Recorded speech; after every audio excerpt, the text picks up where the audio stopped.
Hi everyone, I thought it'd be really good to have a chat about our children now that they've decided to shut the schools. Our kids are probably going to be feeling very anxious, and a lot of them rely on school for routine and feeling safe. So there's three things that we can do to help our children at the time, and they are having a routine, talking about what's going on, and praying together as a family. So a lot of children like routine. It helps them to feel safe, and it's important that we try and put a routine in place for them during this time.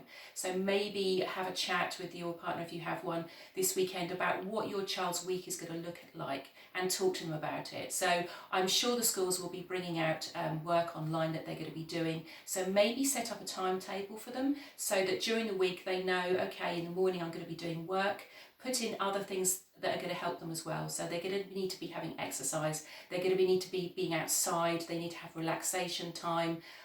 So put those things in too. Have a routine. Have it. You could even write it down and have a timetable up for them so that they can see what each day is going to look like before it happens, and that will help them to feel safe. The other thing is talking about what's happening.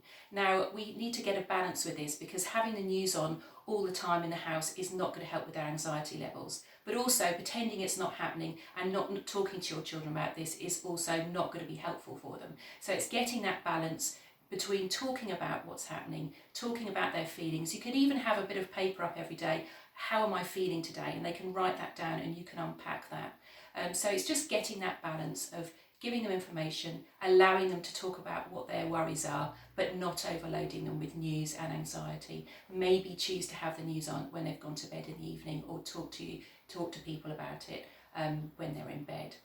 The other thing, of course, we can do as Christians is pray and show how our faith can really sustain us during these times. So having a time perhaps together as a family for a focus of the day, having a chance for prayer, for reflection, and also talking about what they can do to help others in their community, because children love this. You can ask them for their ideas. So they could put cards through people's doors, they could pray for their neighbours, they could even with you knock on elderly neighbours' doors and say, can we do anything for you? Ask your kids, because they will have loads of ideas, because they're great at this time. And yeah, just really use this time to come together as a family and really rely on God and talk about this, because they will be watching how you're reacting to what's going on. And that doesn't mean we have to be perfect, because none of us are perfect parents. We need to keep it real. But it does mean that they will see how you use your faith to cope in these times, and they will learn from you. So it's a case of really gelling together as a family, spending time with you. And also talking to each other. So as a church, we can be texting each other, we can be suggesting activities that our children be doing. If it's safe to meet outside, we may be able to do that, as long as we're allowed, obviously. All of those kind of things. So please let us know as a church, what is it that you'd like from us? What information can we give you to help you support your family? That would be great. Thank you.